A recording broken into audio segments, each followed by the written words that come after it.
Oi, oi, gente, tudo bem? Eu sou Maísa Barbosa, esse é o canal Trama Literária e hoje a gente fala desse livro incrível da Lígia Fagundes Telles, As Meninas. Se você já leu, deixa aqui nos comentários as suas impressões sobre o livro, porque mesmo sendo uma obra bastante poética, bastante importante, ela também é uma obra bastante desafiadora, porque tem muito fluxo de consciência, tem várias digressões, então isso vai exigindo um leitor bastante atento durante a leitura. A minha edição é pela Companhia das Letras e traz um pós-fácil do escritor Cristóvão Teza, que faz uma contextualização histórica do momento em que a obra foi escrita, faz uma discussão bastante interessante e importante para a gente compreender a obra um pouquinho mais. A autora, Lígia Fagundes Telles, nasceu em São Paulo em 1923. Ela chegou a começar a cursar Direito e Educação Física, mas já durante a faculdade ela já começou a se dedicar à literatura. Seu primeiro romance de grande sucesso é Ciranda de Pedra, e As Meninas foi escrito em 1973 e é um romance que demonstra muito a maturidade da escritora, que demonstra muito a capacidade da escritora. Então é uma obra bastante importante para a literatura brasileira e também é um livro maravilhoso, desafiador, mas também uma narrativa, um romance muito maravilhoso. Ele é um romance psicológico que narra a história de três meninas, três jovens, que são três amigas. Então a gente vai acompanhando ao longo do romance, especialmente por conta do fluxo de consciência, a gente vai conseguindo acompanhar as dores, as alegrias, os sofrimentos e as tentativas de sair daquele sofrimento que as três personagens se encontram. Então é um romance que versa sobre a vida ou sobre parte da vida dessas três amigas que moram num pensionato Nossa Senhora de Fátima, e são universitárias, só que a universidade está num momento de greve. Tem em determinado momento a voz narrativa fala sobre essa greve que a universidade está, e a partir daí a gente já percebe dois aspectos. Um, que é o fato de que essas jovens estão ociosas por conta dessa greve da universidade, mas a gente também percebe uma inserção aí de uma discussão política já logo nas primeiras páginas, que é o fato de que as três são universitárias e está acontecendo uma movimentação política que faz com que essa faculdade esteja no momento em greve. O romance é organizado em 12 capítulos e esses capítulos não são nomeados. Isso é um dado importante porque, como é uma obra que se altera muito o foco narrativo, o leitor precisa estar atento para ele percebendo quem é que está narrando, se é a primeira pessoa, se é a terceira pessoa, ou quem é essa primeira pessoa que está narrando, porque se trata de uma obra que esse foco narrativo vai se alterando bastante. De repente, no momento, o foco narrativo está em primeira pessoa, de repente ele passa para uma outra primeira pessoa, passa para a terceira pessoa. Mesmo assim, o leitor acaba não ficando muito perdido, porque cada voz narrativa vai ter o seu estilo. Então o leitor consegue ali com atenção, ele consegue identificando e percebendo quem é o personagem que está narrando, ou de quem é a personagem a que se refere aquele foco narrativo no momento. Como eu já falei, trata-se da história de três adolescentes, três jovens, três amigas, que são Ana Clara, Lia e Lorena. E cada uma dessas meninas, dessas jovens, tem personalidades bastante diferentes. As três têm personalidades muito fortes e as três estão passando por problemas muito específicos, muito delas.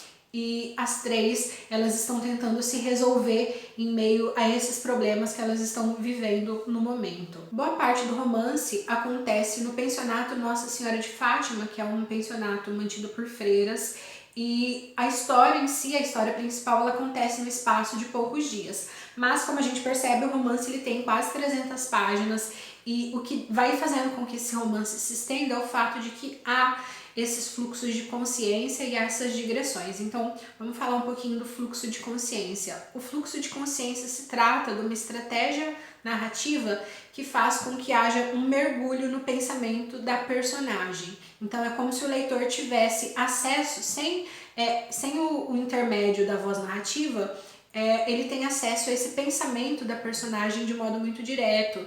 Então há vários fluxos de consciências ao longo do romance, então isso vai fazendo com que a leitura se estenda. Também o fato de haver essas digressões, que são esses retornos a algum momento fora do tempo da narrativa, então retoma-se um determinado aspecto da infância de cada uma das personagens que vão explicar muitas vezes algumas de suas escolhas, algumas de suas atitudes, algumas de suas decisões. Então esses dois elementos eles são fulcrais para entender o romance, porque é justamente isso que sustenta essa narrativa. Então vamos falar um pouquinho das três. A primeira dessas amigas é Lorena, que é uma estudante de direito e ela é das três amigas a que tem mais dinheiro, tanto que em alguns momentos ela vai ser a pessoa que banca certas ações e certas atitudes de suas amigas. Então ela vem de uma família com muitas posses, que está entrando em declínio, mas que mesmo assim ainda tem bastante grana. O pai de Lorena morreu e a mãe dela arrumou um marido muito mais novo, que inclusive assedia Lorena. E Lorena ela tem um grande dilema, ela tem alguns conflitos com a sua sexualidade pelo fato dela ser virgem e ela tem um amante que é casado.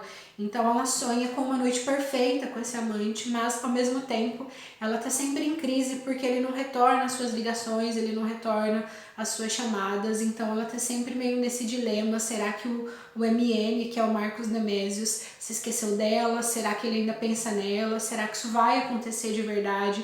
Mas o fato é, Lorena sonha com uma noite perfeita para que ela perca a sua virgindade com o seu MN. Então, como a narrativa acontece num espaço pequeno de tempo, Lorena tá sempre ali no pensionato porque ela tá sempre aguardando essa ligação de MN. A segunda dessas garotas é Lia, que é a militante. Lia ela é envolvida diretamente na luta armada, inclusive o namorado dela está preso. Menciona-se alguns amigos e alguns conhecidos dela que foram mortos ou que estão presos, então ela é envolvida diretamente na luta armada. Ela é a pessoa do grupo que vai levantar problemas, que vai questionar a sociedade, que vai questionar valores. Ela é muito interessada nas práticas sexuais das universitárias, então ela vai e desenvolve uma pesquisa, por exemplo, sobre quantas das universitárias que já tiveram orgasmos, então ela vai ser bastante interessada em tudo isso que seja relacionado a problemas sociais ou aspectos da vida sexual da mulher. Ela é então envolvida diretamente com a luta armada. Lia é baiana e ela é chamada de Leão pelas amigas porque ela não tem uma personalidade muito feminina, né? Então ela vai ser sempre meio que inferiorizada de certa forma, especialmente pela terceira amiga, que é Ana Clara. Lia tem um aspecto bastante importante, que é o fato de ela ser negra, mas por que isso vai ser um dado relevante? Porque a Ana Clara, a sua amiga, ela é bastante racista, bastante mesmo. Inclusive ela vai criticar Lia por andar muito com pessoas negras e ela vai fazer isso de modo muito pejorativo.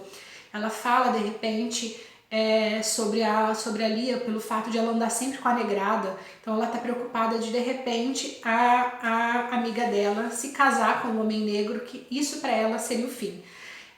Só que como a gente percebe ao longo da narrativa, Lia é negra, mas ela tem aparentemente a pele um pouco mais clara. Retoma-se o fato de que o pai dela é alemão, inclusive o pai dela foi nazista. Então, aparentemente, pelas pistas que o romance vai dando pra gente, ela é negra, mas ela tem a pele um pouco mais clara.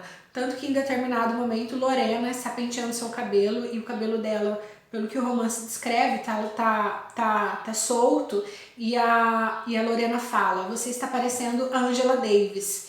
E essa fala ela vai ter muita importância, porque aí a gente percebe então que Lia é negra, mas a gente também percebe essa associação que Lorena faz com a busca, com a tentativa de elogiá-la, que é o fato de associar a imagem dela a uma outra mulher negra, também militante, também bastante importante, e que nesse momento político está inclusive foragida. Ana Clara é acadêmica de psicologia e ela é a mais pobre das três e ela está prometida em casamento para um homem mais velho, mas para que ela consiga se casar com esse homem, ela precisa ser virgem. E como ela é a mais pobre das três e ela está tentando de alguma forma ascender socialmente, ela precisa se casar com esse homem.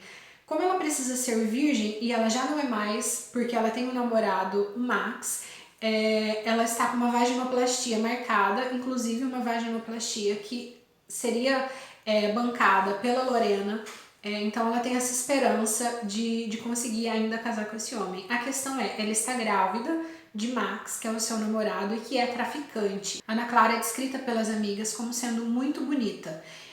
Mas ela vai se deteriorando, ela vai perdendo as suas formas, emagrecendo muito ao longo do romance, justamente por conta do uso das drogas. Os fluxos de consciência de Ana Clara são os mais difíceis, são os mais sofridos, justamente porque vai revelar uma série de violências que ela sofreu na infância, uma série de violências que ela sofreu na adolescência, e que tudo isso vai culminar num certo comportamento dela. Ela sofreu muita violência sexual na infância, na adolescência, inclusive do seu dentista, que ela vai chamar, que era chamado de Doutor Algodãozinho, tem essa ironia aí com o nome, mas os fluxos de consciência dela são os mais difíceis, porque eles vão revelar essa série de dores, essa série de traumas e de violências que ela carrega e que vem desde lá da infância. Um aspecto bastante interessante quando a gente observa os fluxos de consciência das três é que, apesar de elas serem muito amigas, uma também falava muito mal da outra, uma criticava sempre a outra. Então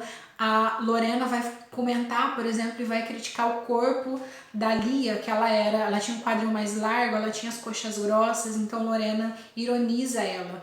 Aí, por sua vez, Lia e Ana Clara vão criticar a Lorena porque ela era essa pessoa com mais dinheiro, ela tinha outra etiqueta, ela tinha outras regras de convívio social, então as outras estão sempre ironizando em relação ao seu comportamento, em relação às delicadezas que ela tenta fazer com que as amigas adquiram. E Ana Clara é essa menina que tá ali no mundo das drogas e que vai ser acolhida pelas amigas, mas ao mesmo tempo as amigas vão criticá-la muito em relação às suas escolhas, em relação às suas decisões, tanto que chega um momento que a Lia meio que lava as mãos, meio que demonstra que ela já não tem mais muito o que fazer com a Ana Clara, como se ela já tivesse escolhido qual seria o seu destino. E acompanhando então a vida dessas três jovens é bastante interessante, porque a gente vai percebendo que as três é como se elas estivessem imersas num limbo, passando por vários problemas, cada um de uma ordem, e elas estão tentando se reorganizar, estão tentando se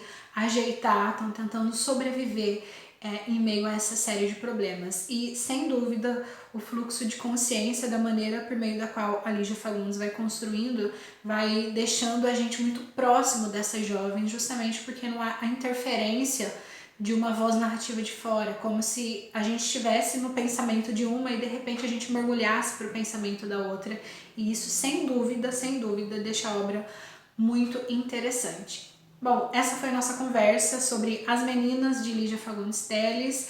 Eu convido vocês para compartilharem o vídeo, se inscreverem no canal, curtirem e deixarem aqui qual que é o autor ou autora que você quer ver por aqui. Até mais!